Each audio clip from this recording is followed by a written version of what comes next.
कोई अगर अंधे का कर देता है, सामने दिखकर भी अंधा बन जाता है, तो उसको क्या कहेंगे? उसको धृतराष्ट्र ही कहेंगे। और हमको डिस्क्वालीफाई नहीं किया, इसकी खुशी हमें होनी चाहिए।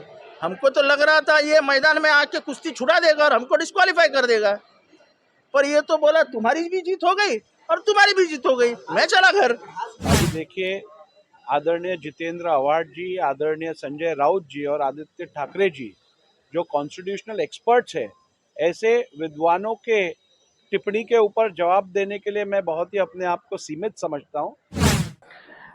जय हिंद दर्शकों, मैं हूं जितेंद्र दीक्षित। जितेंद्र दीक्षित स्टोरीज में आपका स्वागत है। दर्शकों, हमारे संविधान निर्माताओं ने कई ऐसे पद बनाए हैं जिन पर आसीन लोगों को दलगत राजनीति से ऊपर उठकर अपना काम करना चाहिए। ऐसे कुछ पद हैं जैसे कि लोकसभा के स्पीकर, राज्यसभा के सभापति, जो अलग अलग राज्यों की विधानसभाएं हैं उनके स्पीकर, फिर राज्यों के राज्यपाल, गवर्नर्स, और केंद्रीय चुनाव आयुक्त और राज्यों के जो चुनाव आयुक्त हैं, इन सभी को निष्पक्ष होकर बिना किसी पार्टी पॉलिटिक्स के अपने कर्तव्य का निर्वहन करना चाहिए। यही उम्मीद की जाती है और संविधान की आत्मा भी यही कहती है।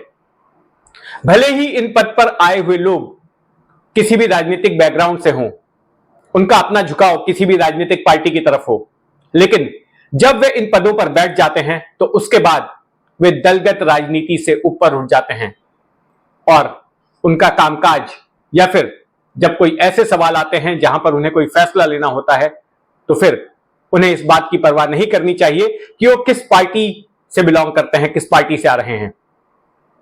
लेकिन हाल के सालों में देखा गया है कि ऐसा नहीं हो रहा और संवैधानिक पदों पर बैठे लोगों के ऊपर आरोप लग रहे हैं कि वो दलगत राजनीति से प्रभावित होकर काम करते हैं, अपने फैसले लेते हैं।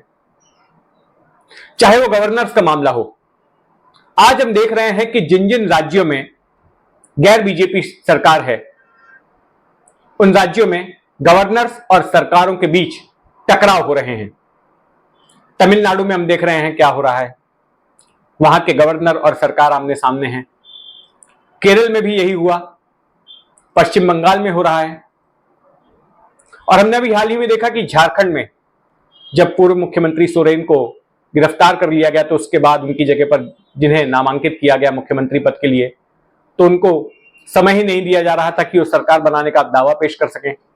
बाद में समय मिला जरूर, लेकिन बहुत ही ढुलमुल तरीके से। महाराष्ट्र की अगर बात करें तो महाराष्ट्र में जब ठाकरे सरकार थी, तब गवर्नर भगत सिंह कोश्यारी पर भी इसी तरह के आरोप लग रहे थे कि कोश्यारी अपना कामकाज इस तरीके से करते हैं जिससे कि बीजेपी को फायदा पहुंचे। उन्होंने जो एक सुबह अचानक शपथ दिलवा दी थी देवेंद्र फडणवीस को और उप मुख्यमंत्री पद की शपथ दिलवाई थी अजीत पवार को, वो इसकी एक बड़ी मिसाल है कि रातों रात गुपचुप उन्होंने राष्ट्रपति शासन हटवा दिया और फिर अचानक शपथ ग्रहण समारोह कर लिया, बिना किसी को आमंत्रण दिए, बिना किसी को बुलाए, बिना कोई जानकारी दिए। और भी कई सारी मिसालें नहीं। अब भगत सिंह कोश्यारी राज्यपाल बनने के चंद महीनों पहले तक ही बीजेपी के सांसद थे। आरएसएस से उन्होंने अपने करियर की शुरुआत की थी, उत्तराखंड के मुख्यमंत्री रह चुके थे, और यह कहा जाने लगा कि भले ही अब वो गवर्नर बन गए हो, लेकिन उनके अंदर का बीजेपी का कार्यकर्ता वो बरकरार था और वैसे ही वो फैसले लिए जा रहे थे। लेकिन सरकार बदली, ठाकरे की जगह पर एकनाथ शिंदे मुख्यमंत्री बने, गवर्नर भी बदल गए हैं, लेकिन अब ऐसे ही आरोप महाराष्ट्र विधानसभा के स्पीकर के ऊपर लग रहे हैं, स्पीकर राहुल नार्वेकर के ऊपर। और खास करके जब से उन्होंने एनसीपी के मामले में अपना फैसला सुनाया है, तब से वे विपक्षी पार्टियों के निशाने पर हैं। महाराष्ट्र में जो विपक्षी गठबंधन है महाविकास आघाड़ी, वो उनके खिलाफ तीखे बयान दे रहा है। राहुल नार्वेकर ने एनसीपी के मामले में फैसला किया। दरअसल पिछले साल जब एनसीपी में बगावत हुई और एनसीपी दो धड़ों में बंट गई, एक धड़ा चला गया अजीत पवार के साथ और सत्ताधारी गठबंधन महायुति के साथ में मिल गया, और दूसरा धड़ा शरद पवार के प्रति वफादार रहा। तो ऐसे में दोनों धड़ों ने विधानसभा में यह दावा किया कि असली एनसीपी हम ही हैं। हालांकि विधानसभा के बाहर चुनाव आयोग ने पिछले हफ्ते यह फैसला सुनाया कि असली एनसीपी अजीत पवार की है, पार्टी का नाम और आधिकारिक चुनाव चिन्ह घड़ी उनको मिलेगा, लेकिन विधानसभा की बात अलग होती है। तो यहां पर उन्होंने जब अपना फैसला सुनाया राहुल नार्वेकर ने, तो संख्या बल के आधार पर यह ऐलान किया कि असली एनसीपी अजीत पवार की ही है, क्योंकि 41 विधायक अजीत पवार के साथ हैं और शरद पवार गुट के साथ में सिर्फ 12 ही विधायक हैं।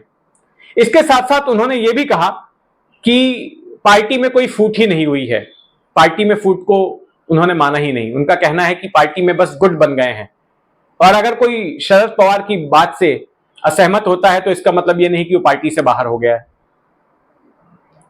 तो ये उन्होंने अलग ही बात कह दी। तो इसके बाद में अब काफी तीखे बयान उनके खिलाफ आ रहे हैं। शिवसेना ठाकरे गुट के जो सांसद हैं संजय राउत, उनका बयान आया। उन्होंने कहा कि इस तरह के फैसले की हमें पहले से ही जानकारी थी, लोकतंत्र कुचला जा रहा है। फिर जितेंद्र आव्हाड जो कि शरद पवार वाली एनसीपी के नेता हैं, उन्होंने तो धृतराष्ट्र तक कह दिया। जो है ना खाता ना वही नार्वेकर कहे वही सही, कोई कॉन्स्टिट्यूशन नहीं, कोई आधार नहीं, कोई उसको लीगैलिटी नहीं, बस नार्वेकर जी ने बोल दिया वो सही। ऐसा है, कोई अगर अंधे का कर देता है, सामने दिखकर भी अंधा बन जाता है, तो उसको क्या कहेंगे? उसको धृतराष्ट्र ही कहेंगे। और हमको डिस्क्वालीफाई नहीं किया, इसकी खुशी हमें होनी चाहिए। हमको तो लग रहा था ये मैदान में आके कुश्ती छुड़ा देगा और हमको डिस्क्वालीफाई कर देगा, पर ये तो बोला तुम्हारी भी जीत हो गई और तुम्हारी भी जीत हो गई, मैं चला घर। राहुल नार्वेकर के पिछले फैसले पर भी इसी तरह का विवाद हुआ था। पिछला फैसला उन्होंने 10 जनवरी को सुनाया था शिवसेना के मामले में। तब भी उनके सामने सवाल था कि असली शिवसेना कौन सी है, ठाकरे गुट वाली या फिर एकनाथ शिंदे गुट वाली।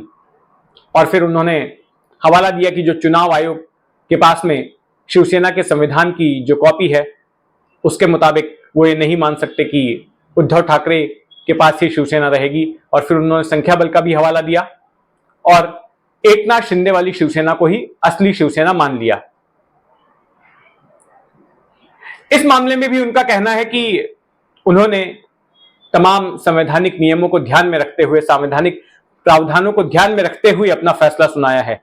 अभी आपको बताया है कि ये निर्णय बहुत ही क्लियर और सुस्पष्ट निर्णय मैंने दिया हुआ है। इस निर्णय की कॉपी पार्टी तक पहुंचाई गई है और इसमें कोई भी स्टैंड अनकॉन्स्टिट्यूशनल या आर्बिट्री नहीं है। जो स्टैंड लिया गया है उसे जस्टिफाई किया गया है, उसको रीजन किया गया है, उसकी कारण बताए गए हैं, और इसीलिए मैं समझता हूँ ऐसे टेनेबल और जस्टिफाइड निर्णय का और विश्लेषण करने की कोई जरूरत नहीं है। देखिए, स्पीकर और राज्यपाल के मामले में एक फर्क यह है कि जिसको राज्यपाल बनाया जाता है तो आमतौर पर यह देखा जाता है कि वो व्यक्ति सक्रिय राजनीति से बाहर हो गया हो, लेकिन स्पीकर के मामले में ऐसा नहीं होता। स्पीकर एक सक्रिय राजनेता होता है। अगर वो लोकसभा का स्पीकर है तो उसका सांसद होना जरूरी है, और अगर वो विधानसभा का स्पीकर है तो उसका विधायक होना जरूरी है। अब ये राहुल नार्वेकर भी बीजेपी के विधायक हैं कोलाबा सीट से, और इनके बारे में तो ये भी बताया जा रहा है कि अभी जब लोकसभा के चुनाव होंगे और अगर दक्षिण मुंबई की सीट से बीजेपी अपना उम्मीदवार उतारती है तो फिर राहुल नार्वेकर को वहां से टिकट दिया जा सकता है। तो चूंकि राहुल नार्वेकर बीजेपी के विधायक भी हैं, तो ऐसे में उन पर यह आरोप लग रहे हैं कि उन्होंने दलगत राजनीति से प्रेरित होकर अपना फैसला सुनाया है, कानून के आधार पर नहीं। वैसे स्पीकर चूंकि एक राजनीतिक व्यक्ति होता है, राजनीतिक बैकग्राउंड वाला होता है, तो ऐसे आरोप लगना लाजमी है। जो भी पीड़ित पक्ष होता है जिसके खिलाफ फैसला जाता है, तो अगर उसकी ओर से ऐसे आरोप लगाए जाते हैं तो उसमें कोई आश्चर्य की बात नहीं होती। खैर, तो आगे महाराष्ट्र की सियासत में जो कुछ भी हलचल होगी उस पर मेरी नजर बनी रहेगी। इस खबर पर आपका क्या सोचना है कमेंट बॉक्स में जरूर बताएं, और अगर आपने अब तक इस चैनल को सब्सक्राइब नहीं किया है तो सब्सक्राइब कर लें। जय हिंद।